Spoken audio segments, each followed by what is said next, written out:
if you use social media? What if I told you that social media can cause depression? Would you still use it? Although technology has improved the lives of Americans, numerous studies have proven the consequences of technology include negative mental health impacts and physical health impacts. I am here today to help you wrap around your mind around one problematic statement. Modern social media, which was supposed to unite the entire world, tears apart the individual in the process. Now, don't worry, I'm just like you. I've been using social media for as long as I can remember, and I understand how appealing posting and letting everyone know what you're thinking is. Unfortunately, as a constant user, I can also relate to some of the negative impacts on your well-being. So I truly believe there is a correlation between high social media use and mental illness or low self-esteem. I would like to discuss some flawed reasons why people use social media, the proven results associated with extensive media use, and some ways we can avoid running into these problems in the future. To start off, I'd like to point out some of the issues with today's social media. Why do people use social media in the first place? According to a study of adolescents conducted by the Foundation of Professionals and Services in 2012 about positive and negative use of social media, some of the main purposes for the use of social media is to receive social approval and social acceptance, and to simply be updated on their friends and celebrity news. You may be wondering why these reasons for websites is so bad. Well, let's just say there's a good and bad side to everything. Some of the adolescents in the same study felt that activities such as checking for likes affect their self-esteem. They would use these amount of likes as a measure for popularity. So although, getting more likes increases your self-esteem, not getting any or getting less reduces it. Feeling the need to get this recognition is what has caused many users to become obsessed and, as a result, overuse these websites. In the same study, one adolescent states that social media keeps you updated on the day-to-day lives of your friends and celebrities, and the popular things going on. The unfortunate thing about this is that it causes people to compare their lives to those they are following, which can cause one to have lower self-esteem.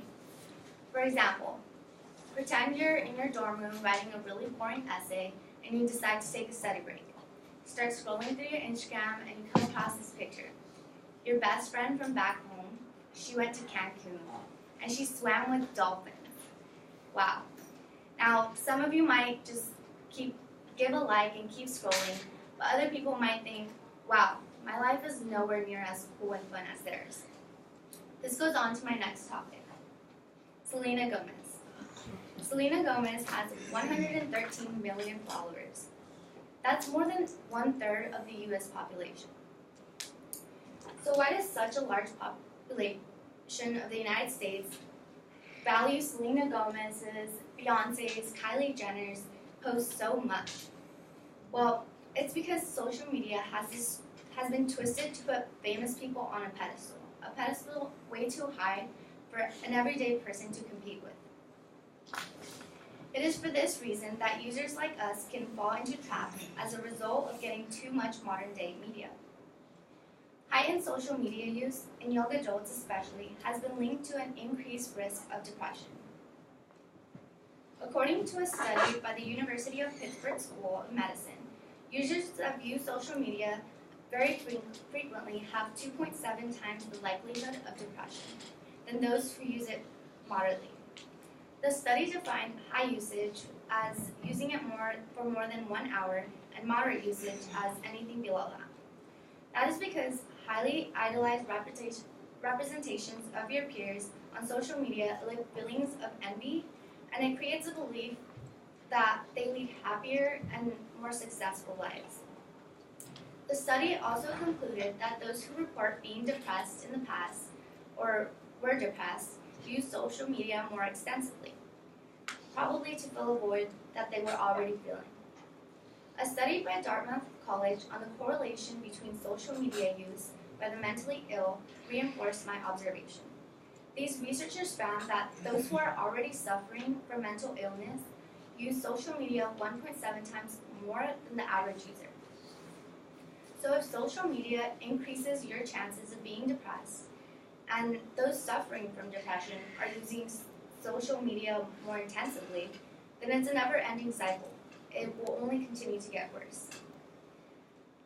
So if we don't notice this effect, I can't help but imagine everyone interacting unhappily behind a screen.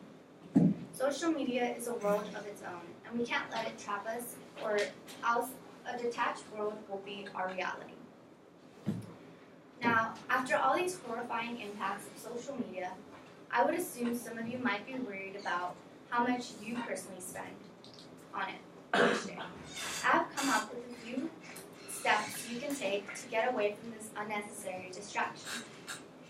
Now, I'm not here to alter your interaction with social media. Instead, I'm going to persuade you with an opportunity to change your mindset while still using them. I'd like to suggest something that I plan to do for 1 week to get me off my phone and more involved in my everyday life. I'm going to put my phone on the black and white setting for 1 week because I intend to spend less time updating my Snapchat and Instagram and more time focusing on my life and what I'm doing in that exact moment. It's really easy to do. You just change one setting, settings, general accessibility, and toggle with the grayscale. It takes less than 1 minute, and trust me, everything is much less interesting and colorless. So if you don't want to do this, I have another option for you. I suggest turning some filters so that you get the information you really want to see, and spend less time on your app each day trying to find the post that you're most interested in. So Facebook has a See First option you can enable for individuals or pages you would like to see at the very top of your newsfeed. Twitter has something similar called the Quality Filter, which prioritizes accounts you recently interacted with at the top of your newsfeed. As I've said before, social media is not a joke.